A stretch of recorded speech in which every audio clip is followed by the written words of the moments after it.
हमारा next question 14th में देखिए क्या कह रहा है। IIT JEE 1986 का है। If in triangle ABC cos A cos B plus sin A sin B sin C is equal to 1, then show that A ratio B ratio C is equal to 1 ratio 1 ratio root 2।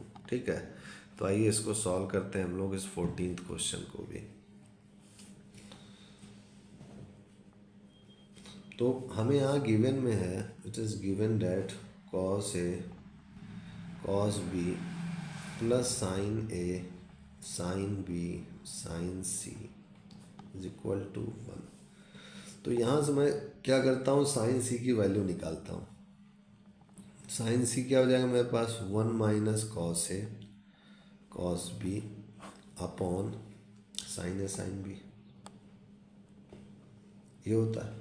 अब मुझे चीज़ पता है कि sin C की maximum value क्या होगी, 1 से कम या फिर 1 से बराबर, 1 से ज़्यादा तो हो नहीं सकती। तो लिखूँगा since sin C is less than or equal to 1, therefore 1 minus cos A cos B upon sin A sin B is less than or equal to 1। ये हो गया।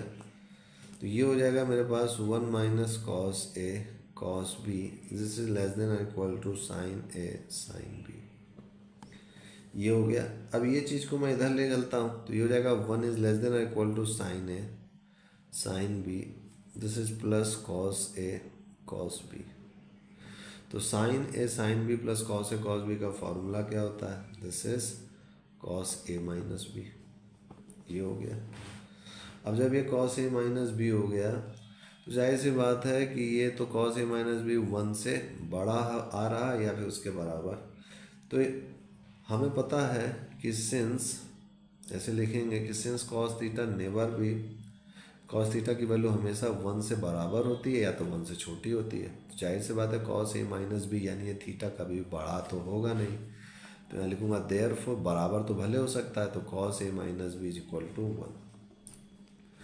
तो देयरफॉर A माइनस B, और अभी नेक्स्ट स्टेप में करता हूँ, direct नहीं। cos A minus B is equal to cos 0 degree, cos compare करके हटा दिया तो A माइनस B 0, तो A is equal to B आ गया। अब जब A is equal to B आ गया मेरे पास, तो मैं अब आगे बढ़ता हूँ अपने नेक्स्ट स्टेप की ओर और उसका इस्तेमाल करता हूँ। तो नेक्स्ट स्टेप में क्या था, यहाँ पर देखिए sin C की वैल्यू मेरी क्या आई थी, 1 minus cos A cos B sin A sin B। यहीं पर मैं पहले से पहुँच जाता हूँ और इसको इक्वेशन फर्स्ट मान लेता हूँ। ठीक है, यहाँ लिखूँगा फ्रॉम इक्वेशन फर्स्ट से मुझे मिला था क्या, sin C equal to 1 minus cos A cos B upon sin A sin B। तो यहाँ पर मैं देख सकता हूँ A जो है B के बराबर है। तो जब A B के बराबर हो गया तो इसको मैं क्या लिख सकता हूँ, cos इंटू cos क्या हो जाएगा, cos स्क्वायर है तो हो जाएगा 1 माइनस cos स्क्वायर A। और यहाँ पर भी A जो है B के बराबर हो गया तो B की जगह मैं क्या लिख सकता हूँ, A। तो ये हो जाएगा मेरे पास साइन A इंटू साइन है, साइन स्क्वायर है, दिस इज साइन C। तो 1 माइनस कॉस स्क्वायर क्या हो जाएगा, sine square A upon sine square है, ये कट के 1 हो जाएगा। तो साइन C की वैल्यू क्या हो गई, 1। तो ये हो गई साइन पाई बाई 2। तो C की वैल्यू मेरी क्या आ गई, पाई बाई 2। अब मुझे पता है कि किसी भी ट्रायंगल का सम, एंगल का सम वो क्या होता है, पाई के बराबर, और A और B तो बराबर है। तो मैं इसको क्या लिख सकता हूँ, 2 है। C की वैल्यू तो पहले ही पाई बाई 2 है। तो इससे मुझे क्या मिल गया, A का मान पाई बाई 4, तो B का भी मान भी पाई बाई 4 होगा। और इन्हीं एक क्वेश्चन में पूछ रहा है कि चूँकि एंगल के मुझे मान सारे पता चल चुके हैं, तो therefore sine A ratio sine B ratio sine C is equal to क्या होगा मेरा, दिस इज साइन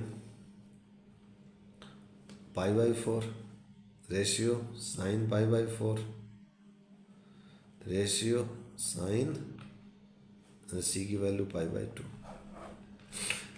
ये हो गया मेरा।